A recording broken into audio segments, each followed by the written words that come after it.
102.7 WNEW, The Rock of New York, U2, sweetest thing. Well, I'm falling in love. Listening to that. Hey, what's up? What's up? It's Opie, it's Anthony, and we're back live on your damn radio. And if you had the Opie and Anthony are fired before the first of the year bet, you have lost. We are still here, squeaked in under the wire. That's funny, because I was reading a lot of email, and a bunch of people made all sorts of bet about our firing. They were convinced we wouldn't make it to the end of the year, and here we are in 1999. Had many of those faxes. You guys won't be here by the end of the year. Well, okay, thank you. Thanks for the support. We appreciate it. We're still here. Yes. Kiss our collective ass. That's right.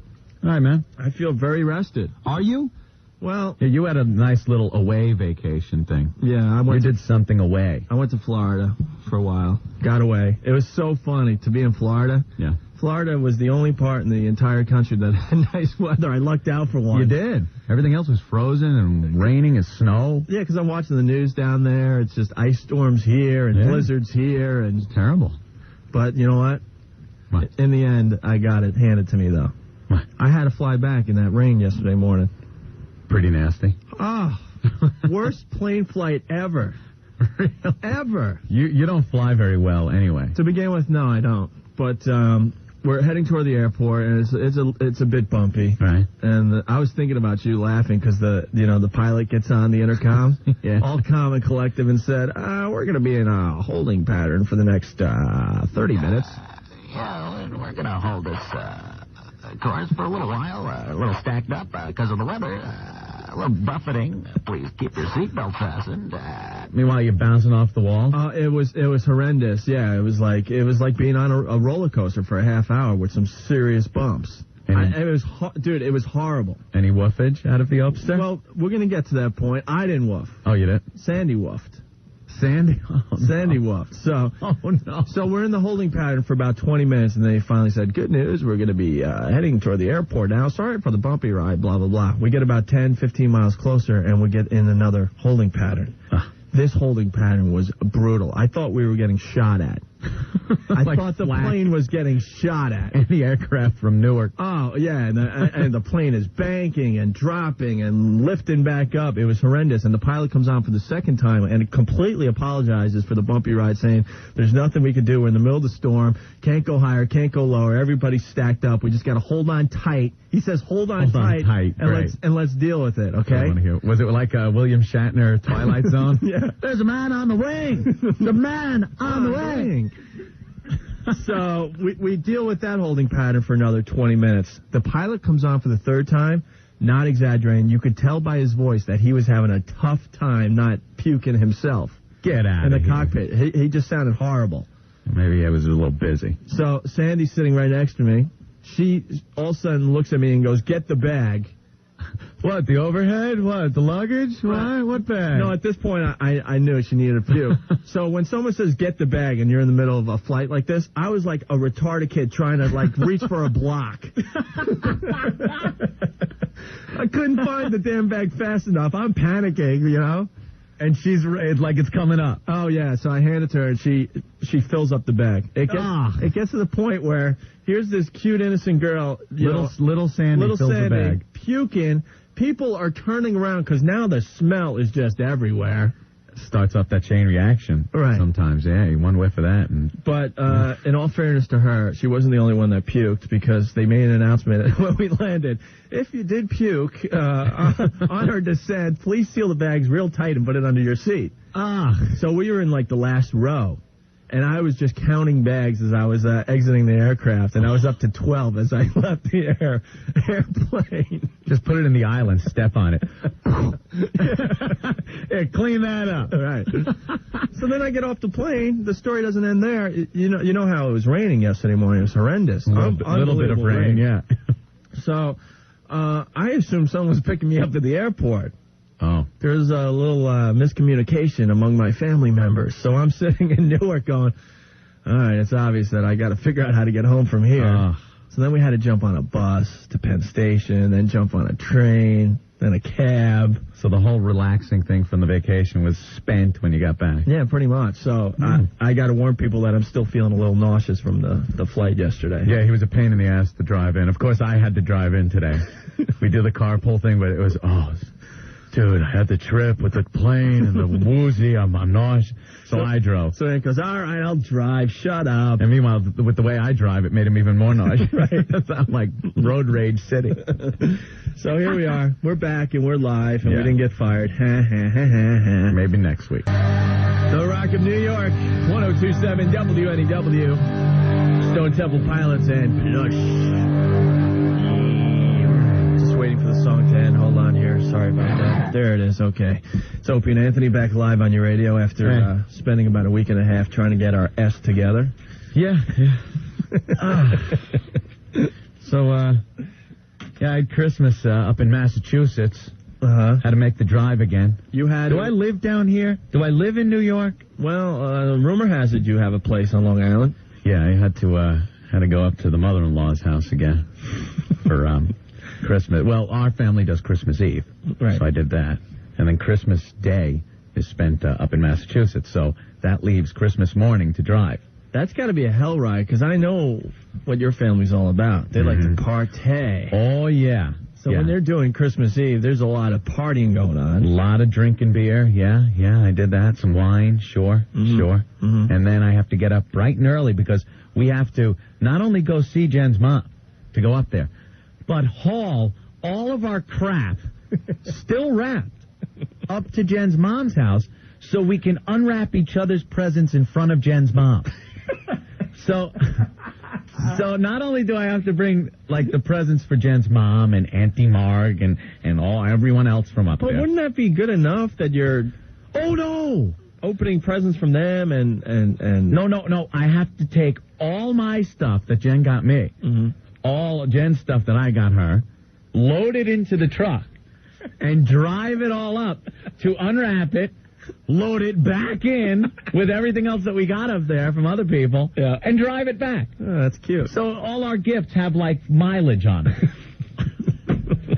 For some reason. Because Jen's mom loves watching us open the gifts, Opie. Well, send her a videotape. God, that's an idea. Send her a videotape. I didn't think of that one. So that's how... You got a quick cam. I spent... Yeah. I should do that. Yeah, smile, Jen. Put it on the internet so she can see it and everyone else. We'll just give her the website, right? And she could pop on like a handy, a webcam. Sure. Yeah, okay. Maybe next year. Yeah, that'll work. Sure, Jen will go for that. Yeah, then we won't even have to go to Massachusetts. Yeah. Yeah, great.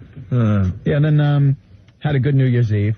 Spent that over my family's house. We had a rousing party, per usual. But I went to Atlantic City over our little vacation. Ooh. Stayed at Bally's. Met some nice people. Met some real assholes. The blackjack tables. That's addicting. 10 hours. How much you lose? Yeah, a couple of hundred. But I had fun. Because anyone that spends 10 hours at a blackjack table, you're going away a loser. Yeah. Right? Yeah. In general? Well, no. You could win pretty big. But yeah, I don't expect to. I don't care. Like I if I dropped a lot of money there, I'd feel pretty bad. But I had a great time. But I screwed up at first because I had just gotten there. Long drive. You have to dodge all the old people's buses that are crashed on the side of the road now, going to Atlantic City. What is up with that? Like, look, oh no, another geriatric load off to the side of the road. You got to dodge them. And I get there, and I'm still frazzled, and I sit in the damn anchor seat at the blackjack table. Not good. And I know, the dealer's showing a 4, and I hit on a 15. I got the wrath of the table. I understood what I did wrong. I totally screwed up. But this old guy, look, lose yourself, not the whole table, you stupid ass, you stupid jerk off. He's yelling at me. I'm like, hey, pal, I know. I understand. I screwed up. I just sat down. You got to take it for the team at that point. First hand. No, I know. Of course I stay. And for the rest of the night, I stuck in that situation. All right. But I just sat down. I'm like, what? Hit. What? No. You ass! You stupid son of a... This old guy just pounded me. Ragging me. You wish he was on one of those buses on the way down, right? And some Asian woman also give me the wrath. Why you don't hit? Why you don't hit when you're still a 14? It's like a mess. I was just in shock. Like, okay, I know. You know that. Why'd you do it, you stupid son of a bitch? Did I drive 5 hours for fun? And you're yelling at me. Oh. But, had a good time after that. Let me tell you. Cool. Atlantic City's a lot of fun. I actually met a guy that listens to the show. There's one out there? I'll say hi. Corey from Staten Island. Spent a lot of time sitting next to that guy at the blackjack table. Corey, you rock. Yep. Because I got it from my relatives this holiday season. Yeah, I get it from them, too. Yeah, they love that. Oh, you're Mr. Radio Star, sure. My aunts come up to me, and one aunt goes, I've been listening to your radio show. I don't like it, but I've been listening. Join the club. Yeah, they love it. My own relatives giving me the dirty looks. Yeah, that's what I love when my grandma asks me what a Hummer is. Well, Grandma. Something you haven't done in 55 years. Yeah, Grandpa would have loved it without the teeth. 1027 WNEW, the Rock of New York, Memory Motel from No Security, the Rolling Stones. It's Opie and Anthony. And we're back live. Yeah. And a lot of people have won bets. Yeah, we say congratulations to the people that bet that we would be here after the first of the year. We indeed are. It's time to collect. I didn't realize there was so much love out there. Oh, yeah. As far as our show went. I don't know what the numbers are, Ope. I think a lot of people are paying up. The email was so funny. Yeah. We got about 200 emails. I want to thank you guys. I won $25. My coworker said you'd be fired before the end of the year. There's so many of those. Yeah. Now they'll start new ones, like if we'll be here after a year. Now the next one will be, they'll be fired by Groundhog's Day. Groundhog's Day? Wow, really? Okay. That's the latest odds in Vegas, I believe. Oh, the Vegas odds are in. Yes. Mm. Well, we're in a new year now, 1999. This is great. Yeah, did you watch any of the TV specials? I watched Dick Clark's Face Drop. Yeah. That's always fun every year. Dick Clark's New Year's Rockin' Eve. Is it rockin' anymore? No, it's not. Is it? When did it, I think it stopped rocking when Three Dog Night was on. Back in 74, was it, or something? It's just this schlocky, like, stupid thing. It's not a Rockin' Eve. It's gay guy groups. With Dick Clark, 98 Degrees, and NSYNC, and Backstreet Boys. Hey, it's NSYNC! Oh! Wow, bravo! Wow. No, it's not rocking. You guys should look up the New Kids on the Block career path. Yeah. They're all completely embarrassed they were ever in that group. And then they have the washed-up guys. Like, who is that, Chicago? Did I see Chicago? Was that a clip from a previous New Year's Rockin' Eve? Or was it actually Chicago? I think it's Chicago. Back together once again, Anthony. A lot of people enjoy Chicago. Shut up. How did they bring back the guy that blew his head off? All I know is I'm looking up there. I see some guys that look like my grandfather playing horns, and they said it was Chicago on New Year's Rockin' Eve. With Dick Clark. Dick Clark. How long? Like, is 20 years from now it's going to be New Year's Rockin' Eve and Metallica's going to be on? Oh. Like all old? Is that what we have to look forward to? I would assume. Sometimes you just want to jump, don't you? I'd assume eventually that's what's going to happen. I watched the Cluster F on MTV. Boy, you guys really know how to do live programming over there, huh? That was a mess, too. They couldn't get anything right. Couldn't get anything right. Billy Joe, the lead singer of Green Day, he's cursing and telling everyone that he's effed up and stuff. At least it was more entertaining. It was funny because you didn't know what to expect. Boy, that Jesse, he's a talent, huh? Okay, MTV, either I'm not getting the joke or it's over already. The joke, like, you put this goofy Jesse guy on MTV, and we're supposed to... are we supposed to laugh at it? I don't know. I don't know what we're supposed to do. Is it a joke? Because I don't get it. I don't think anyone gets this. I know I had to buy new TVs because I've been throwing bricks at the screen. Is that what I was supposed to do? What? It just... Yeah, maybe he's working for Zenith and knowing that people are crashing their TVs in. Because I turn it on, and if that Jesse's on, oh, it's going to be a great time. He's like a retard. You're watching a retard. I'd rather watch Life Goes On with Corky, an authentic retard. He's always entertaining. What is Jesse? I don't know. He thinks he's like all that. He comes, he's wearing like those Uncle Sam clothes.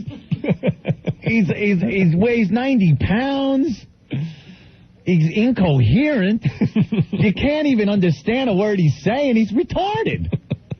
And MTV just puts him on. Like people are going, what time is it? Jesse might be on. Oh, let me turn on MTV. It's unwatchable. Yes, it is. But I enjoyed their New Year's celebration. It was cute. Glad you did, Opie.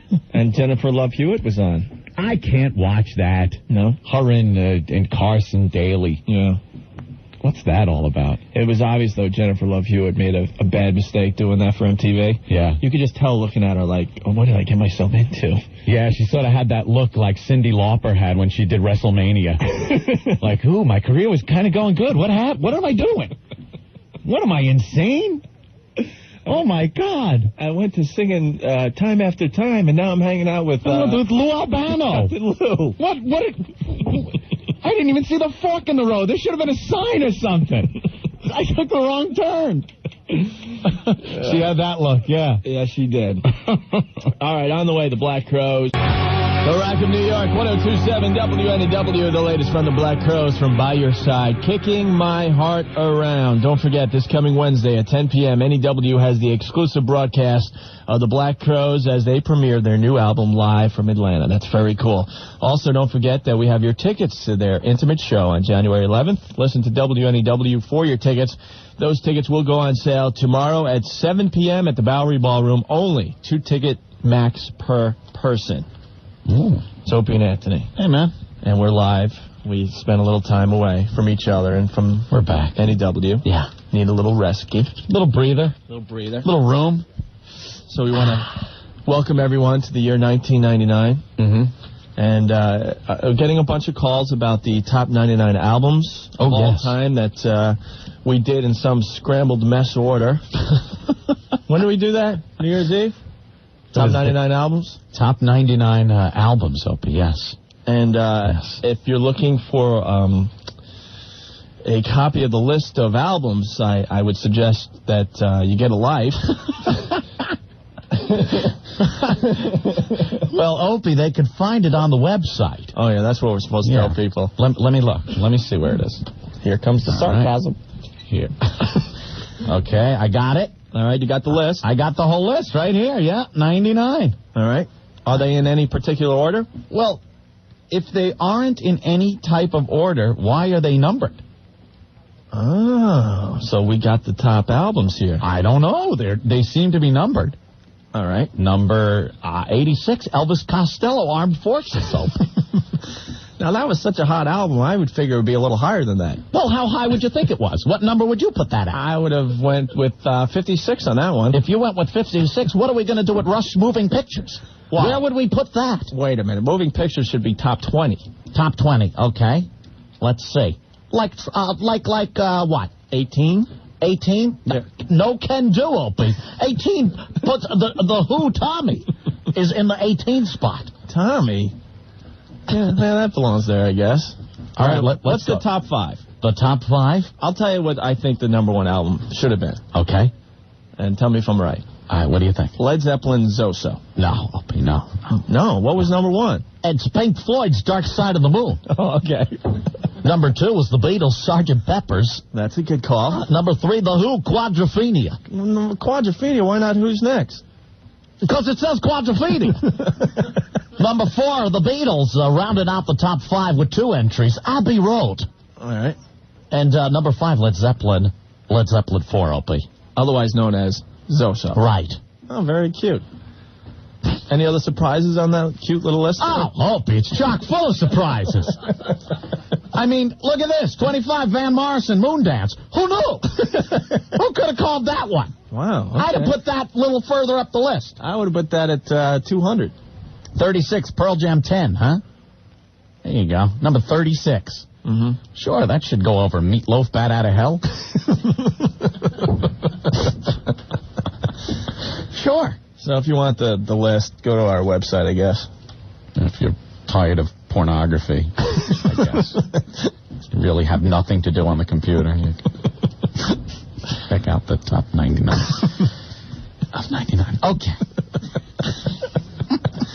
And I think we're the only radio show in the entire country that hasn't played this song yet. So I want to just get it out of the way so we could say that we, too, have played this song. What? Oh, Jesus. Oh.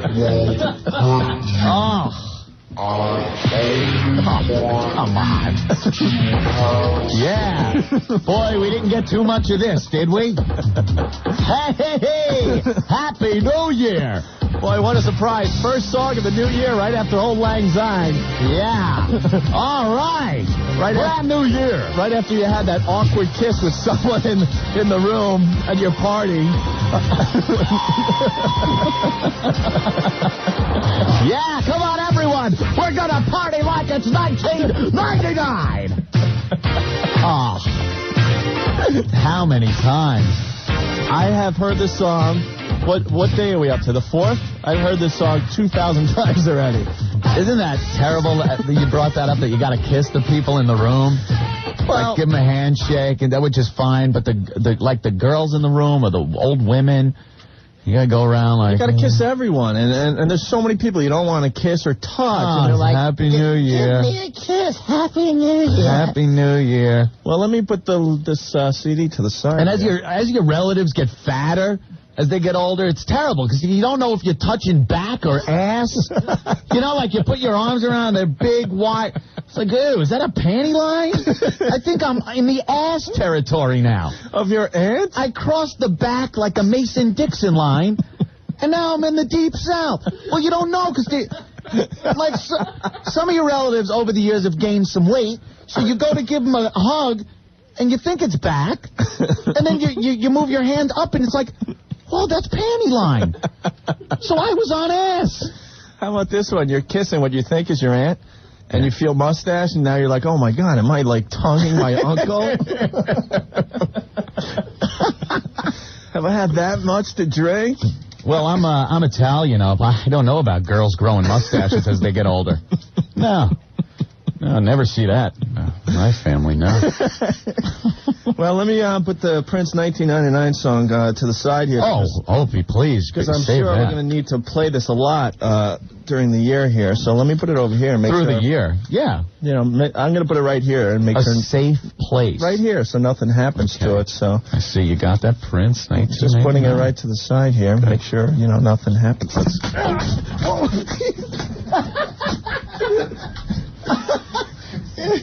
What are you, insane? I want to break that one, and I want to break Old Lang Syne. I want to break New Year's Day by U2. Holy quiet, New Year's Day. Yeah, we heard that one 1,000 times. Boy, since 1982, no one else could come up with a song about the millennium. We have to play this Prince thing over and over again. Well, just think, you only have another, let's see, I guess 2 years to the only song we hear on New Year's Day.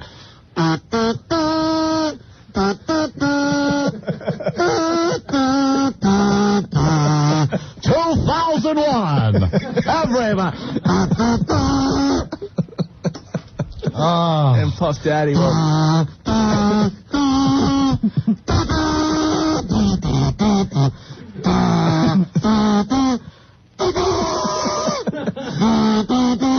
And Puff Daddy will make some obnoxious remake. With the 2001 thing. Right. Great. Well, we have so much to look forward to. Jeez. Can't wait. Can't wait. All right. Happy New Year to you and yours. Centerfold, we already blew that song off. All right. Let's see. What else you got there? Well, I guess we got to come back with a track from the #1 album of all time. Oh! I think it would just be appropriate. Of course. Pink Floyd on the way. As a matter of fact, if you were keeping track at home, I think this was the song we played at the strike of midnight. 1027 WNEW, The Rock of New York. Neil Young rocking in the free world from his Freedom CD. It's Opie, it's Anthony. Thanks for checking us out today. We definitely appreciate it as we're back from vacation. This is our live voices, not that worst of stuff that we put together for you for last week. Tape stuff, yes. I don't like that. And so many exciting things have happened in the last few days alone. Yes, Opie. Yes. Well, the big weather story, I think that was pretty intense. We the had rain. Yeah, the rainstorm. We had a 60-car pileup on the Grand Central Parkway Saturday night. You know, it was one guy doing something very stupid. Yeah, I wonder how that happened. That started that. Oh, really? You don't think maybe somebody was in the left lane doing 10, and then other people came up behind him and had to jam on the brakes? Yeah, that could have been it. That could have been it. Maybe somebody, I don't know, stopping at the in the right lane as they're ready to get off the exit. Mm-hmm. Yeah. Maybe something like that. 60-car pileup, though. That's pretty good. That's a good one. You usually get those in the Midwest. Because of fog and stuff. Mm-hmm. But not in the Grand Central. Oh, that's good. And then you had the, just a tragic story of the lady that got pushed in front of the subway. Oh, what are you, crazy? You stand with your back against the wall. We were talking about this before the show today. I either stand behind a pylon or I stand with my back against a wall. I don't trust anyone out there. Yeah, why do you have to walk up to the edge of the platform and lean over and look to see if the train's coming? Yeah. If it's coming, you'll know it. Yes. You'll hear it, and then you'll see it. You see it every time, though. And even with this story hitting the news and the papers and stuff, when you go home tonight and you're on a subway platform, watch, there's someone out there leaning over. Right up at the edge, leaning over. You know how easy it is for like this, some kooky guy just decides he's going to shove this girl underneath a train. Did you hear what he said when they got him? What? It was her time. Her time? It was her time, Anthony. According to him, I think she probably had a different idea. They should throw him in front of a train, but of course, no, there'll be a long trial. No. Some scumbag lawyer out there will represent this guy. He's a sick man who needs help. He needs our help. He can't be punished for a crime like that. He didn't know what he was doing. Of course not. And then they'll let him out. They'll give him some medication. See, he might not have been on his medication. What about that another story? The girl that got pushed in front of the train in 79, I think it was. She was going to be a flute player or something. Yeah. 79, the hand of Renee Katzimon, a flute-playing senior at the High School for Music and Arts, is severed when she is pushed on the train tracks. Yeah. How about this? Police arrested Alan Lewis back then, a CBS mail clerk. Uh-oh. Oh, no. Is he still working here? He probably still has a job at CBS. Because they don't fire anyone in this place. But the case fell apart before a Manhattan jury, which feared the confession was coerced. Yeah. And let this guy go. So this guy got off scot-free for pushing this girl under a train. Oh. Yeah, so why should it be any different? Maybe this guy will... It's no real big deal. You don't really need two hands to play the flute anyway. No, really. That's good. The CBS mail clerk. His life goes on, and hers goes on, too. No, she could continue playing. No problem there. And then you got the lady who almost drowned in her apartment. That's pretty wild, huh? The water was coming in so fast through her kitchen window that it was just filling up. She was asleep in her bed with earplugs in, so she couldn't hear. And she woke up and she's like floating on her bed. Isn't this like a Bugs Bunny cartoon? Bugs Bunny. Yeah, remember when he went to the castle with the guy that wanted his brain? All I need is a brain. I'll get you, rabbit. Yeah, he's floating down there. Because he floated right out of his hole. Yeah, that's what happened. She should have just stayed on the mattress. She would have been all right. She'd have floated right out to the doctor's castle. Nighty-night, rabbit. Yeah, and then the water was pushing against her door so much. She couldn't get out. She couldn't open the door. What a way to go. That is mental. So it's filling up. She's in like one of these crime-ridden neighborhoods. She thinks, she's finally safe from the outside world, and she almost drowns in her bed. Oh, my Lord. Who would think that's going to happen? Who gets that contract? How'd you die? I was asleep in my bed, and I drowned. Well, those are the kind of deaths you got to, when you reach the pearly gates, you got to just yell at God. What am I? What am I, the coyote? Why did I have to be the guy that died on Fifth Avenue because some old lady threw a poodle out the window? Why couldn't I die taking a bullet for my country? Driving up the New York State Thruway, and a boulder that's sitting on top of a mountain for 1 billion years decides to shake loose at the exact time I'm driving. Yeah. Wham! Right. Crushed. Great. Thanks. Appreciate it. Driving down the expressway and a steel rod off a truck comes and pierces your head. That was the death of 1998, the wackiest death of 1998. That director poor guy. on the LIE. You're minding your own business. You're driving down the LIE. People do it every day. And a pipe hits you in the head. Goes right through you. Just pierces your head. You're looking for somebody. Ooh, car's getting a little close. Yeah, I'm a safe driver. I'm always... Ah! You could drive home for the next 100 years on crank, and something like that won't happen to you.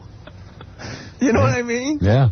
Why? Very odd. At that point, you got to go, why me? What did I do in my past life to deserve the pipe through the head? There are the pipe through the head. There are some interesting ways to check out. What was the one you were telling me on the way in today? What? The Disneyland death. Oh, that poor guy. Yeah, they decided that guy died from negligence at Disneyland. You know that big boat that goes around the river in Disneyland? River. The puddle. So get on the riverboat, people. We're going to go back to the riverboat times. Wow, just like it. Wow. Yeah, you only make about $1,000 per person per day. Can't you make the animals real at least? Could you make the horse's head move a little better than it looks just on a hinge going up and down? But this boat is going. It's not like you guys make enough money or anything. Update your damn park. 2,000 leagues under the sea. Wow, when I look up, I see people walking past me. We're now, dive. Ladies and gentlemen, we are now 20,000 leagues beneath the sea. You look up, you see like some kid holding cotton candy. Right, a mom with a stroller. It's like, boy, thanks for making the effort. Kind of ruins the illusion there, Walt. Right. I'll have another Mickey Mouse ice cream cone for $10, please. Jesus. You know that big boat that goes around? Oh, yeah, sorry, go ahead. So there's people waiting to get on the big boat. The guy's taking his vacation, has the wife with him. He just wants to stand on that friggin' line so he could go on the big boat. Probably saved for years to bring his family to Disney, right? Of course. Right, it's the great thing that you do. Probably didn't even want to go to Disney, but his family wanted to go. He figured he'd take care of him. Take care of him. Right. Okay. He's been standing on line for all the rides like the Haunted Mansion and the Pirates of the Caribbean. And now he wants to maybe relax as the boat does a lap around the puddle to look at some plastic teepees and fake Indians. So he's standing there, probably waiting on line, waiting. Missed the last boat, and now his boat's coming. And he's on the spot where he's going to get on the boat. Okay. A girl throws the line onto a cleat on the dock. The boat's going a little faster than it should be going. Right. So you know how when you're on those boats and it comes in and she throws the rope, you hear the rope go like, stretches and then the boat stops? Yeah. This one like, the front cleat comes off the boat. Now the rope has got like tension on it, like, it's just built up. The cleat, where does it go, Opie? Of all the places in Disney, the cleat could end up, where does it go? In the middle of this guy's forehead? Into the guy's head. The poor bastard just wanted to take his kids to Disney for a nice little day at the park, and he gets a big boat cleat in his head. What a way to go! What a thanks that is. For a job well done. He couldn't have been one of the Challenger astronauts. No. Go in style. Or just maybe... He's the guy that dies from the big boat cleat to the middle of the forehead. He's the guy. You gotta go to the pearly gates with a big Disney boat cleat in your head. And you're still wearing that stupid Mickey Mouse hat. Oh, is that awful? Wow. What a trauma. That is horrible. Just so he could go around that stupid puddle. It's the Tom Sawyer boats, people. Get off on Tom Sawyer Island and see our authentic fort. Oh, boy. Look at the jackrabbit. Looks just like the real thing with Bob carved on his head. Bob was here, 67. Update your park. 1027 WNEW, The Rock of New York, with Hole and Blue Oyster Cult. Before that, Godzilla. It's Opie and Anthony. And we got a little controversy here on the phone lines, Anthony. Oh? We were discussing the worst death of 1998. because there's been some unusual ones this past year. Yeah. That great director who lost his life on the LIE. The pipe through the head. Has been driving the LIE for 30, 40 years, and one day, out of nowhere, someone kicks up a pipe, and the pipe goes through the windshield and goes right through his skull. You could be driving fine. Doing the speed limit, staying in the middle lane if you want, doing whatever, just watching, paying attention. Someone kicks a pipe up. It's in your head. And there's nothing you could do, and that's how the guy dies. You're paying for something you did in a previous life. And then Anthony brought up the Disneyland death. Oh, the poor bastard just taking his family to Disney. He's waiting for that big river boat thing. They throw the rope onto the big cleat on the dock. The boat's going a little too fast. The rope stretches. Oh. The cleat lets go. Like a slingshot. Of all the places in Disney, does it hit the top of the Matterhorn bobsled? Does it knock out that big speaker that's playing It's a Small World After All over the park and do a public service? No. It clocks this poor guy in the head. Kills him. And he dies. That's it. But there's a guy in the line who has a better death. Really? Hi, NEW. Hey, you guys missed the worst death of them all. Poor guy, he's paraplegic. He was in Pennsylvania at some party. Okay, he can't even move his arms or anything. He can, blow in a tube and move his wheelchair. He's at a party New Year's Eve. Okay, he decides to leave. Everyone thinks it's cool. I guess it's starting to snow, and no one sees anything wrong with that. He's rolling home. His wheelchair gets stuck in snow. And the poor guy, he gets stuck. He can't move. He can't scream. And the guy dies. He freezes to death. Oh, my God. It was in the Times yesterday. I couldn't believe it. Is that awful? I think that beats the poor guy who died in this world. Oh, my Lord. Like being paraplegic isn't bad enough. I know. And it wasn't in the Globe. It was in the Times, so. You think he tried to rock it out? I have no idea. I just... Sucked in, sucked out. I don't know. I have no idea what this poor guy was going through. What do you do? Woo, my feet are freezing. I can barely fit. No. That wasn't the problem. I think he knew he was in trouble. Poor bastard. That could be the worst death of 98. Yeah. Anthony, we got to welcome Priceline.com to the Opie and Anthony advertising family. What a great service. You had a good Priceline experience. Yes, as everyone knows by now, we went on vacation last week, and I desperately needed to get away. So I started calling some travel agents to get 2 tickets to Florida. And you could get some real cheap airline tickets the day before Christmas. Yeah, they're so readily available. Yeah, I waited to about 2 days before Christmas. Yeah. And it was a nightmare, the prices I was quoted. So I gave Priceline.com a call. Got on their website or a call? I called them. You could either go to their website, which is Priceline.com, or you could call them at 1-800-PRICELINE.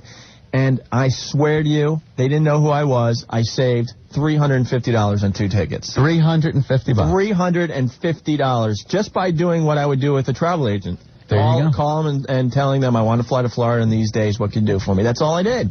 Say $350. I couldn't believe it. I was so psyched. That's not like some $10 savings or anything. That's serious cash. Yeah. Well, now hotels.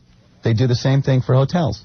And if you want a free night at a hotel, go to the Priceline.com website or call 1-800-PRICELINE and name your own price. You name your own price, and before you know it, you have a hotel room at the price you named.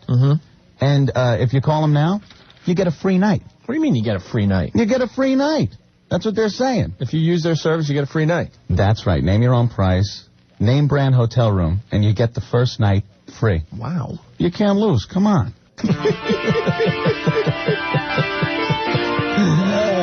Screw the commercials, screw the music. We just need to talk all day long. That's funny. Well, we'll talk about that next. Bring that up. The Rock of New York, 102.7 WNEW with Led Zeppelin. Kenny Wayne Shepherd doing some Bob Dylan before that. Everything is broken. It's Opie and Anthony. Hey, man. I got some audio from Jesse the Body Ventura's... inauguration? Yeah. We got his oath. He's the governor of Minnesota. Was just inaugurated. How about that? Through the Ross Perot party. Yes. I thought that was a joke party. I guess he's starting to make some headway with that thing. In Minnesota. That's like South Canada. It's not really part of the United States. No, not really? No. Well, you want to hear this? I don't even know if it's funny, interesting, or anything. It was just handed to me. Yeah, it's a little bit of history. Okay, let's listen to Jesse the Body. I do solemnly swear. I do solemnly swear. That I will support the Constitution. That I will support the Constitution. Of the United States. Wait a Of the minute. United States. And the Constitution. The guy doing the inauguration sounds like Butthead. Did you hear? I do solemnly swear. Did you hear his? Listen to him. Okay, let's listen to him. And the Constitution. Of the State of Minnesota. Of the State of Minnesota. Of the state of, like, Faithfully discharge. That I will discharge. faithfully discharge. The duties of the office of Governor. Duty. The duties of the office of Governor. Of the State of Minnesota. Of the State of Minnesota. To the best of my judgment. Jesse the Body kicks ass. And ability. So help me God. So help me God. Congratulations, Governor. You're like the governor now or something? Who's that guy? He sounds like a grown-up butthead. And anyone trying to take my governor belt away is going to get their ass kicked. It's the wrestler. There he is. Stone Cold. Yeah, we're Stone Cold for president. I'm going to open up a can of whoop ass on you, McMahon. What happened to wrestling? It has gotten completely out of hand. Now it's really out of hand. Let me bring up a little letter here in USA Today. This person, Paul Fuller from Satellite Beach, Florida, little upset. Children of all ages are influenced by the barrage of television programming. They watch these wrestlers as heroes, as my 11-year-old son does. Recently, there has been a disconcerting turn of events brought about by McMahon, owner of WWF. He's been watching Raw and the War Zone, and he seems to think sex, exploitation of women, and sadomasochism and domination are going crazy in wrestling. If you've watched the WWF wrestling lately, the guy's right. It's insane. I saw Nip. I saw these two girls were wrestling one day on their Monday night show, which I believe is live. And her boob came out, this one black girl, and just a big boob hanging, and they weren't even trying to cover it up. It was just out there. And all the wrestlers now flip the bird at each other. Yeah. And you could just see them and barely hear them using the F word, like F you and you know, ass this. It's out of control. I miss the old days of wrestling with Bruno Sammartino and Chief J. Strongbow and Chief J. Strongbow. The time like Chief J. Strongbow was tag teaming with Bruno, and out of nowhere he hits Bruno over the head with a chair. Oh my God! But wait, they were partners. They were partners. Like, oh, what happened? Now, wait, Chief J. Strongbow was a good guy, and now he's a bad guy. As an 11-year-old kid, I couldn't really figure it out, man. What the heck's going on here? They don't really have good guys and bad guys in it. One guy comes out, the Godfather, and he's a pimp. And he brings out hoes. He goes, "You like my hoes?" I mean, and it's just, the black community should be outraged by this guy. He's some black guy wearing this pimp hat, and he's like, "Would you all like some of my hoes? I got me some fine hoes here today." And it's like a nightly event. This guy does this, and he brings these scantily clad chicks up there, and he gives them away to people. His hoes. Yeah, so this person has a little problem with that. Very good. I don't have a problem with it. I just want to see people beat each other over the head. Oh, wow, we got another email, or actually a fax from, are we allowed to say it this time? Uh-oh. Well, I wouldn't. All right, I'll read this. It's a good, nice organization, right? Well, let me, all right, stall for a second for me. Stall. I'm going to stall. All right, screw it. Stall. O&A, maybe you guys could think of something to play for us one day this week. Does the Porkman do color commentary? Wish us well, and if you have a direct line, you could enter it into my pager. All right. That's from number 80 of the Jet. Oh, we want to save that. Corbett's now you probably got him in trouble. Why? Corbett's a huge fan of our show. Call him up, Rick. Let's get him on the line. Tell him we won't mess with him too bad. We're going to try to get Wayne Corbett on the air today. We won't mess with him. Wayne, don't panic. I know he's listening to us now. We'll be nice. Yeah, we're fun guys. We're going to talk about how you're going to kick the Jaguars' ass Sunday. Not even an issue. All right. Where was I? Because they just threw that fax in front of me. I don't know. Where were we? Oh, we were talking about wrestling. Yeah. Oh, okay. I think we're done. We're done. I want to tell the Jet Porkman story, but I think I would get some people in trouble. Yeah. Let's just put it this way. The Jets enjoyed our Pork Man song. Thank you very much. I'm honored. The whole team was listening before the holidays. 1027 WNEW, The Rock of New York. You too. It's Opie and Anthony. Getting back into the swing of things. We had about, I think, 2 weeks off. Yeah, it was a while. Something like that. Yeah. Lots going on in the news. We've been discussing most of the things that you've been reading in the papers today. Yeah. NBA pretty much calling off the season Thursday, you know? Oh, well. Do you want to talk about basketball, Anthony? That's really a drag, Opie. Maybe someone who knows basketball could come into the studio and discuss this with me. Someone that cares about basketball. I'll take a breather. I'm crushed. I want an NBA season, and if they don't have an NBA season, I will not be. I will not be a fan for many years. What, are you going to be a puppet? One of those stupid people that tune in when they get their season back? Well, please. See, what's got to happen is us, the fans.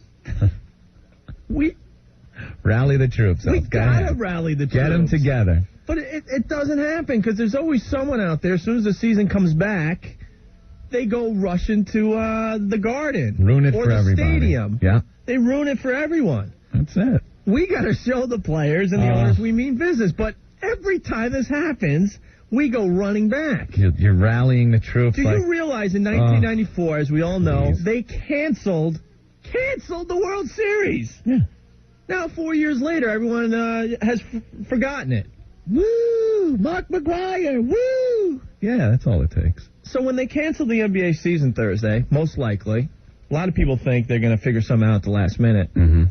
They better, because it's just going to completely wreck the sport. They're going to have to come up with some new wacky thing next year, like a slam from your butt. Some player will put the ball in his butt and slam it that way, so everyone will go, oh, I got to see the butt slam. We got to go to the game. But as fans, we're pathetic. We are pathetic. Let's say they cancel the NBA season, but they figure it out, and there's a season next year. The Garden will be sold out, and not only will the Garden be sold out, ticket prices will go up. Of course, so.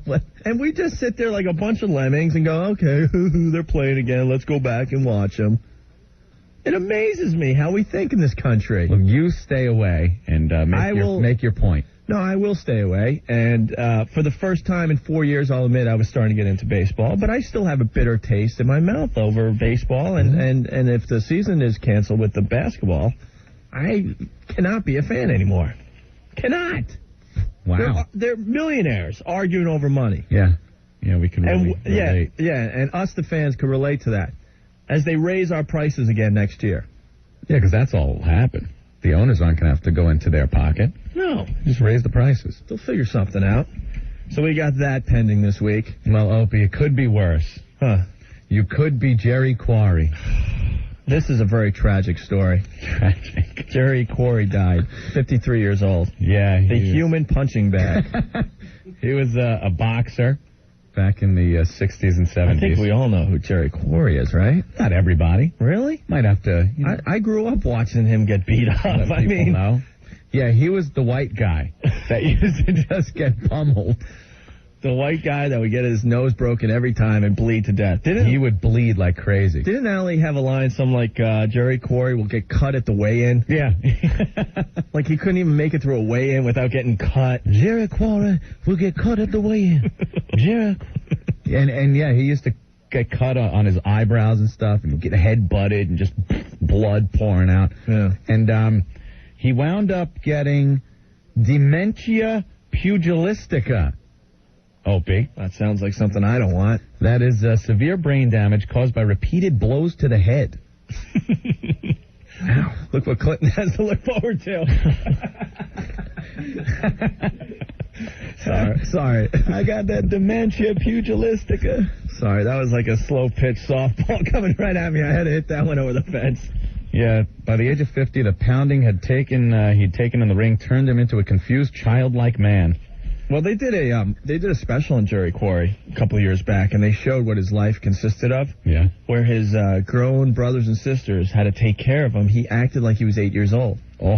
I mean, he was horrible. Let's see. The boxing had made him age 30 years.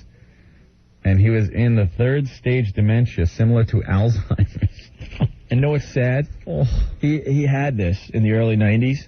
In 1992, he decided to try to make a comeback in boxing. Oh. Because of George Foreman and Larry Holmes and the rest of them.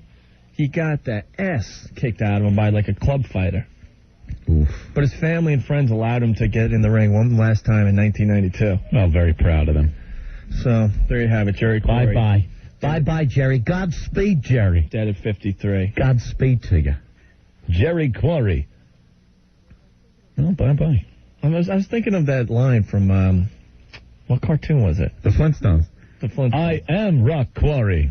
Know that one?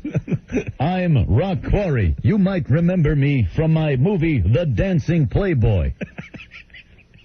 That was great. No, I was thinking the other one. No, that one was the best Flintstones ever. If that Flintstones comes on, I will sit and laugh like a retard for the entire episode. Look, it's Rock Quarry. They don't know it's Rock Quarry. They think it's Gus Schultz, the gas station attendant. I'll make believe I am Gus Schultz. That way I could act like a normal person. And then he tries to convince him that he really is Rock Quarry, and they don't believe him, and Fred throws him out of the house. Hey, Gus, you're going to have to leave. But I am Rock Quarry. You might remember me from my other picture, Dr. Jekyll's Hyde. He's trying to act all his movie parts out. Pow, pow, pow. Yeah, and they throw him out. I forgot it. I was thinking about the other cartoon boys. When you were talking about Jerry Quarry, bang, bang. You can't fool me because I'm a moron. Pow, pow. Oh, it's good to be back on the radio. Gus Schultz. That's who I'll be. I'll go bowling. This is not the life for me. I miss Holly Rock. My fans, the adulation. Hey, Anthony, let's do a weather twofer. A what? A weather twofer. A weather twofer? Two songs about the weather. Ho-ho, what do you got, Opie? Ho-ho, a weather twofer. 1027 WNEW, The Rock of New York. Still raining. That would have been a good song to play yesterday morning. Ho-ho. Hey, thanks for the wacky DJ segue there. Zanerific. I just love when jocks do that. Seriously, yeah. When they do it seriously, too. Oh, I've heard like Foreigner was before that. Cold as ice. Hey, it was a cold one today. Speaking of ice, be careful out there. That black ice on the roadways. Very hard to see. Safe home. Like they care. They could do it with any song they play on the radio. Like they really care. Who'll stop the rain? I don't know. Hey! Yeah, big 10-inch. Our meteorologist telling us could be 10 inches of snow tonight. Like, say anything. Unbelievable. Bunch of phonies. I was listening to a lot of radio over the holiday. Yeah. So I heard, the phony jocks. Right. It's so... Getting into radio ruined radio for me. Because I can't even listen to it anymore. 5 years ago, I was a happy guy, a construction worker out on Long Island, and listened to the radio every day. And when the guy was like, hey, Big D 103, coming up next, blah, blah, blah, blah, I just accept it. Now I listen, I'm like, what an asshole. Listen to this guy. But there was one guy you enjoyed listening to, right? Who? Oh. Ron Lundy? CBS FM? No. Well, Howard? Oh, the guy that saved you from your construction job. Oh, the Opie Nighttime Attitude Show? Oh, my God. Boy, did I see room for improvement there. What an ass. Yeah, Opie was very kind to invite me in on his 7 to midnight show to keep him company. Those were the days when we did the heroin coffee. Yeah, you just make a big pot of very strong coffee and drink it till Opie shook and couldn't talk anymore. You couldn't talk. Whoever hung out during my Nighttime Attitude show, and Anthony was one of them, you had to drink coffee until you couldn't talk or you would just shake. Until you looked like Michael J. Fox. Oh my God. You are awful. Yeah. Yeah. Rick brings that up. What? Thank God. What? Thank God that isn't a part of the show anymore. What? What the hell was that? Shut up. I'm sure it was all very cute and all. So I made a mistake back then. It's okay. I don't know what it meant. Anyway, we got a few people on hold here. Like he's punching out of it. I'm punching out, Maverick. We're going in. Because right now it's very inside, and if you continue, then everyone will know what you're talking about. All right. Don't worry about it. All right. Thank you. Jeez. Shut up. All right. Anyway, earlier on the show, we were talking about the strangest death of 1998. Yeah. Had some wild candidates this year. The poor director, the famous director who took the pipe through the middle of his skull on the LIE coming home one day. Scaffolding pipe. I wonder if did they ever find out what truck it fell off of and who was driving it and why it wasn't secured? I heard that it was already in the road and another car popped it up in the air. Yeah, but it had to fall off the truck at some point. Eventually, right. Trucker never knew it, just driving all of a sudden. Just driving home, didn't know that he just killed a famous director. Yeah, he just goes home. Hey, honey, I'm home. He put a pipe through someone's head. It amazes me driving the LIE every day that these truckers, they just don't care what falls out the back of their truck. I am getting boulders flipped off of my windshield from these the big dump trucks. Yeah. Do they wipe the back of that thing off or just wait till it falls at 55, 60 miles an hour? Because rocks don't bounce very high when they fall off those trucks at 60. But they don't care because then you get hit. And then you get a ding in your windshield, and now you're pissed, and you drive up to them, start cursing them and beeping and stuff, and they're there behind their steering wheel like, what's going on? Yeah. Why are you beeping at me? What? You know why? What did I do wrong? I like the garbage truck, the dumpsters, the big dumpsters full of garbage that's just flying out the back. Like a couple of miles behind the truck, you start seeing signs of the truck. Like there's papers, maybe a few, and then the closer you get, the more debris is flying at you. Yeah, it's the Sanford & Son truck. Yeah, on the LIE as you're trying to drive to work. Great. Get behind it, the furnaces are falling off of the thing. Debris falling. So, we got on the subject, strangest death of 1998. We had the director on the LIE. Anthony had a cute little story about a guy that died at Disneyland. Yeah, poor guy. We had the guy that it just happened. He was in the Times. He was at a New Year's Eve party. Mm-hmm. And he was a paraplegic. In his little wheelchair with the straw. And he decided to go home. No one drove this guy home? What, he lived down the block or something? I guess so. He got stuck in the snow. In a snowstorm, and he froze to death because his little wheels wouldn't go forward anymore. Oh, how tragic. Blocking those hubs if you're going to be four-wheeling. Anyway, I think we got another strange death of 1998 here. Hi, NEW. Opie and Anthony, hi, it's Paul. Paul, what's up? Not much. Hope your vacation was good. Yeah, it was good. I got a candidate for your worst death of 98. All right. I was doing some research last week. I found a negligence case. This guy in January of 98 is in this horrible car crash. He sits in this car in freezing temperatures for 2 hours. They finally find him. They have to use the jaws of life to get him out, and he miraculously is surviving when everyone else would have died. They chopper him to the hospital in Philadelphia. They get him out. They put him in the gurney. They go rush into the emergency room. They open up the elevator door, and they push him in. There's no elevator cab. He falls 6 floors to his death. Come on, that can't be true. It's true. His family sued the hospital for gross negligence and won. Oh, man. The guy survives all through that just to get pushed to his death. To an elevator shaft. That is horrible. So sick. Happy New Year, you guys. All right. Wow, I'll talk to you later. Gotta be the good Lord looking down and going, wait, you weren't supposed to make it this far. That's when you know God's pissed. All right. Bye-bye. Bye. Wow. That's horrible. That is. I'm finally going to make it. They got me out of the wreckage club. Let's take another one here. Hi, NEW. Is this Opie and Anthony? Yeah. Oh, you guys rule. Welcome back, boys. Thank you. You know, I was driving home today down Route 33 in Freehold listening to your phenomenal broadcast, and I was thinking, is there, like, sections in heaven? You know, like St. Peter's taking you down the road, and he's taking you on the tour, and they say, if you look to your left, ladies and gentlemen, you will see the section of, oh, my God, I can't believe it happened to me, people.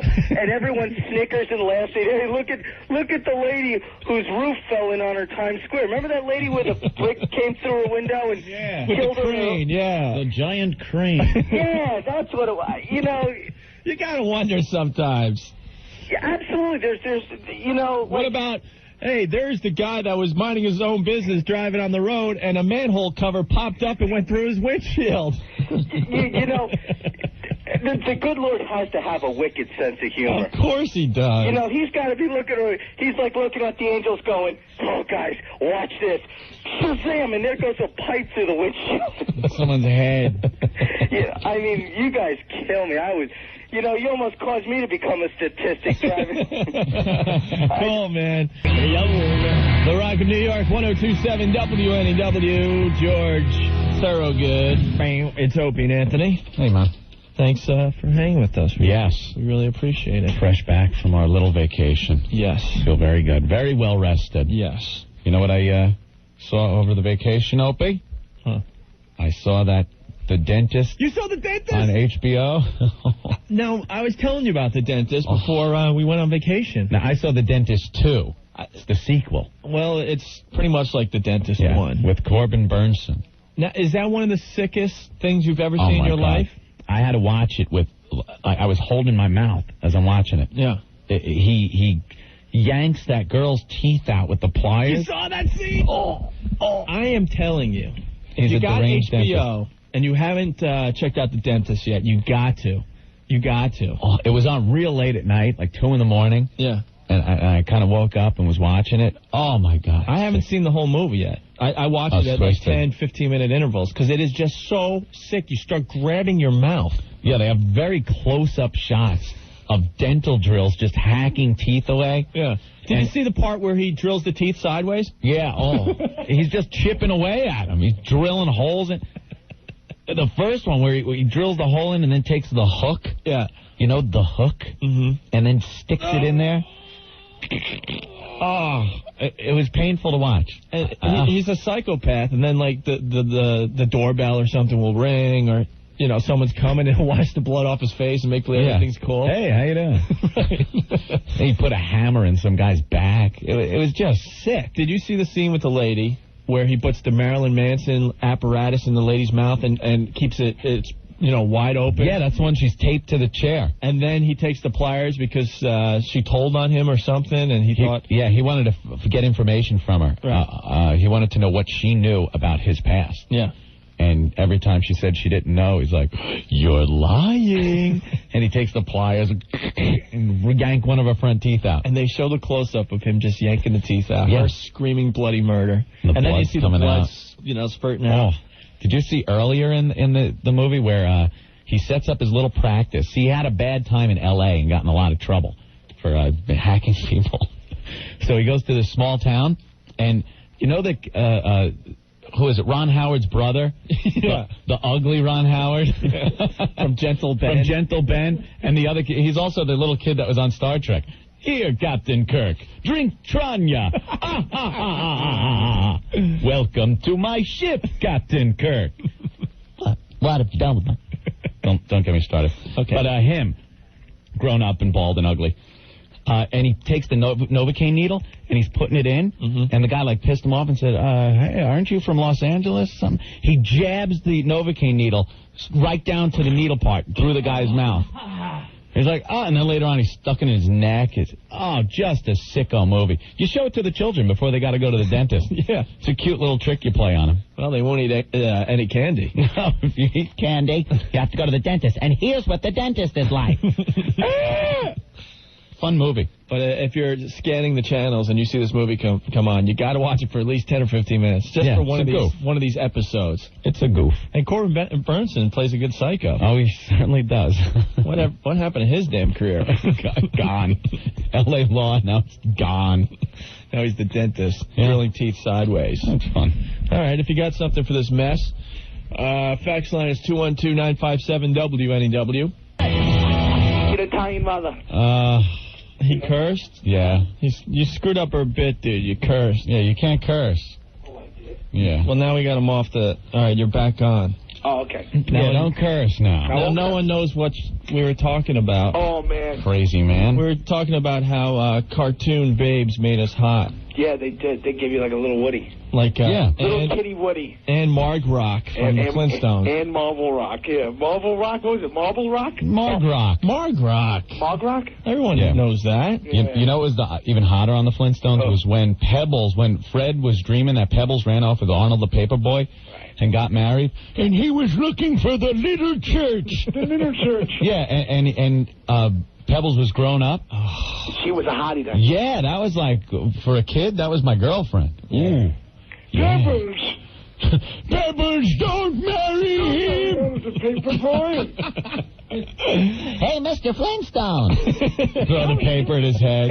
You can't find the Flintstones on TV anymore. Yeah, they're still on. On the Cartoon Network? Yeah, I never Cartoon see them come Network. up. I think Ted Turner's got him on something. Really? One of the Turner things. Because we were talking about Rock Quarry earlier. Oh, I love that. I am Rock Quarry. I am Gus Schultz. I'll just be Gus Schultz, an average Joe.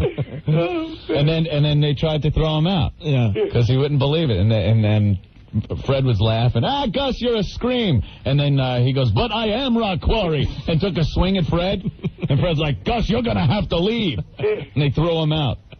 But the way they used to, like, Gary Granite.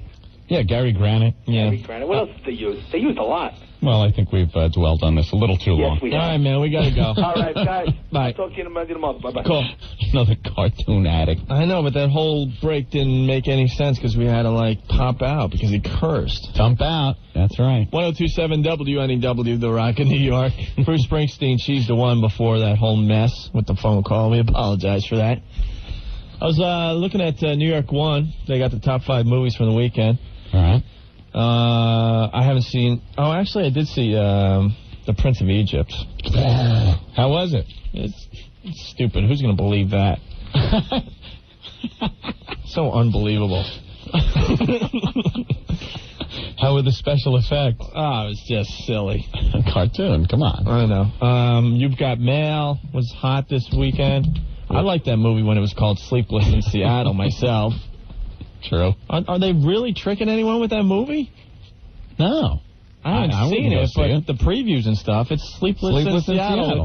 Without that big mess, Rosie O'Donnell. And instead of using the little newspaper, right? Wasn't it like a Lonely Hearts column? Yeah. Yeah, they used the computer. There you go. Same people. They couldn't even get 2 different people. And then Stepmom was hot again this weekend. Oh, boy, with the big cameo from Scotzo in there, right? Yeah, Scott Muni is in Stepmom. At the beginning, they're listening to the radio, and it's, hey, it's Scotzo. Yeah, he's doing a morning show. Yeah, that's believable. And then in number 1 over the weekend, Patch Adams. With Robin Williams. God. First of all, I can't take him. The critics have panned this movie, saying it's one of the worst movies ever. Yeah. But it continues to do great at the box office. You know why? Boy, what a stretch for Robin Williams. He's playing another doctor. What does this make? The 10th movie, he's some type of medical professional? Kind of doctor, yes. He's the wacky doctor in this, helping out his little patients. You know what? I can't stand him, though. You see him on talk shows pushing this? He was on every talk show. And it's the same thing every time. The audience is screaming, laughing at everything Robin is saying. And, I got to admit, back when he first came out, what was it, late 70s? Mork and Mindy. Mindy. When he was on Happy Days and he fought Fonzie. Oh, boy, what an episode that was. That was great, where Fonzie couldn't move because Mork froze him or something. But Fonzie's powers came back. Right. Oh, ridiculous. Didn't his, pinky start moving at first when they were in the middle of the fight? He froze him. But then, his pinky started moving again. But the power of A. Hey, the power of A. He came back to life. What? Yeah, his thumb. His thumb came up. Yeah. His A thumb. What an A-hole. God, I can't watch. But maybe the first season of Happy Days, when it wasn't filmed in front of an audience, so you didn't have when everybody walked in. When there was Chuck? Yeah.